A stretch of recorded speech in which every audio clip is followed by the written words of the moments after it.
If you find yourself in the hospital, there are 3 keys to having a better stay. Number 1, stay in control. Number 2, know your team. And number 3, set up a channel of good communication. So about staying in control, you want to know what's happening and you want to make your own decisions, just like outside of the hospital. And there are 4 things that you need to know about every test, every procedure, and really every medication that we prescribe. So what's the purpose of this treatment or investigation? What are the common side effects that you should expect or are possible? What are the serious side effects, even if they're rare? And then finally, what are the alternatives to this treatment? Is there something else that we can do, or is it really necessary? So those are the 4 key things that you should know: the purpose, the common side effects, the rare if serious side effects, and the alternatives. Number 2, know your team. We all dress the same in greens and white coats, so sometimes it's hard to tell who's who. So don't be shy. Ask what that person's name is and what their role is in your care, of course in a friendly way. It could be a nurse, a respiratory technician, an occupational therapist, a social worker, or a dietitian, all important in your care. As for doctors, what is the specialty? Surgeon, hospitalist, internist, and what is their role in your care?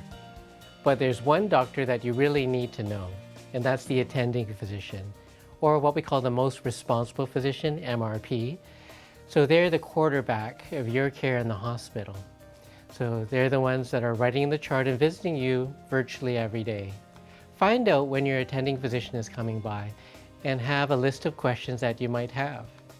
The important things to talk about with your attending physician is, what's the plan? And of course, with your course in the hospital, the plan may change depending on conditions and the results of tests. What's the working diagnosis?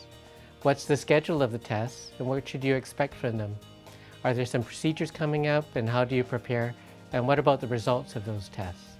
And then finally, what's the expected length of stay? When will you be going home? And when you are being discharged, it's really important to know, when do you follow up for further tests if needed? Are there changes in your medications? And when should you see your family doctor? This information could be recorded on a whiteboard that many hospitals have right at your bedside. Or if it's not available, you can keep a large pad of paper where you can write down your questions and the answers.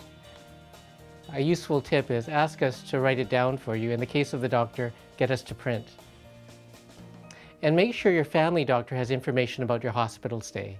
When you're admitted, make sure they know who your family doctor is and that you would like the information and results be sent to them.